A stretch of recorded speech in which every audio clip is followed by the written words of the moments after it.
Ganda at mapagpalang araw po sa ating lahat. Ito po ang inyong empleyado sa Senado, kapatid at kamanggagawa sa ubasan ng ating Panginoong Diyos, Senator Joel Villanueva.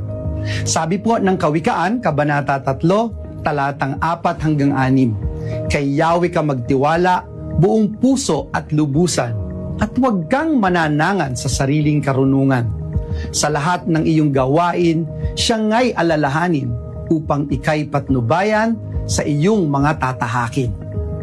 Nito pong mga nakaraang linggo, naging sentro ng mga balita at bangayan sa social media ang minamahal nating institusyon, ang Senado ng Republika ng Pilipinas. Nag-ugat po ang mga kaguluhan sa magkasunod na pagpapalit ng liderato ng Senado noong May 11 at June 3. Sa kaliwat ka ng issue tungkol sa Senado at sa mga problema ng bansa, tinatanong po ng ating mga kababayan, saan ba tayo kakampi? May mga nagpapakalat po ng mga kung ano-anong social media post at haka-haka tungkol po sa atin. At tila po ba pilit tayong inilalagay sa gitna ng mga nag-uumpugang bato. Ano man po ang estado ng politika sa bansa, malinaw na malinaw po sa atin ang ating kausa. Dahil po sa inyong mga panalangin, pag-aayuno, lalo pong tumitibay ang ating paninindigan na lumaban lamang para sa katotohanan, para sa katarungan, at para sa katwiran. Bilang aking pamilya sa JIL at kaisa niyo po sa pananampalataya, nais ko pong magbukas ng aking puso sa inyo.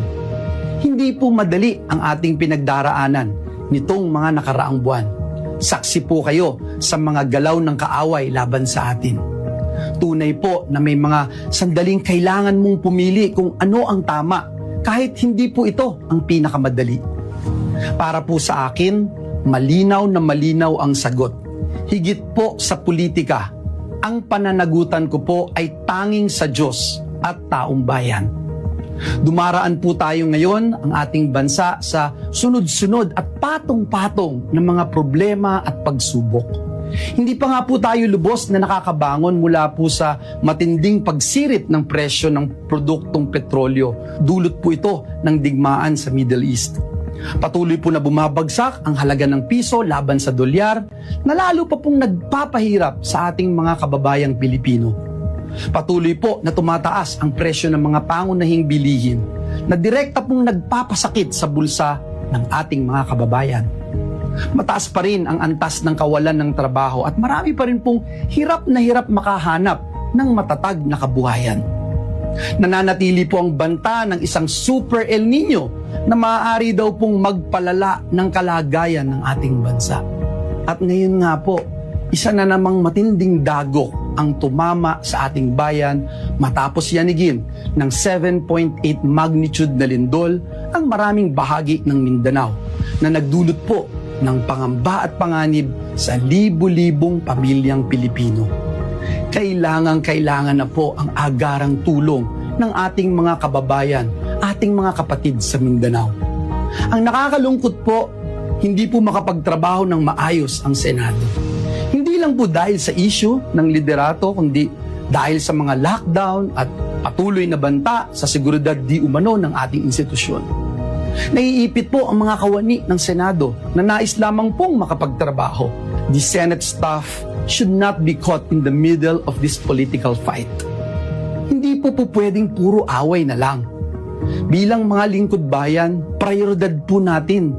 Dapat ang siguruhin na patuloy na nagtatrabaho ang bawat isa sa atin, lalo na ang Senado, para po sa ating mga kababayan.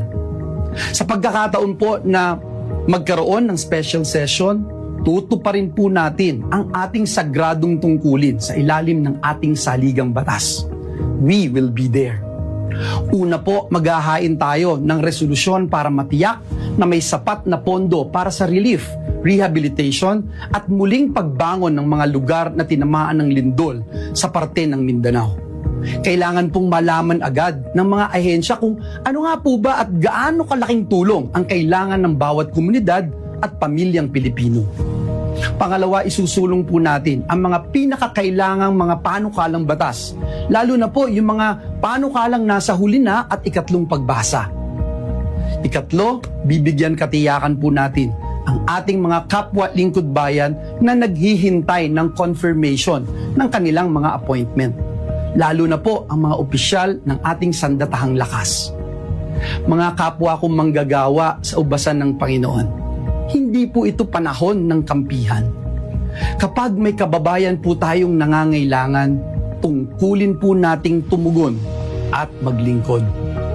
Noon hanggang ngayon, klaro po sa atin, klarong-klaro po sa atin ang dahilan kung bakit tayo narito bilang lingkod bayan. Klaro po sa atin kung bakit tayo ay dinala ng Diyos sa posisyon na ito.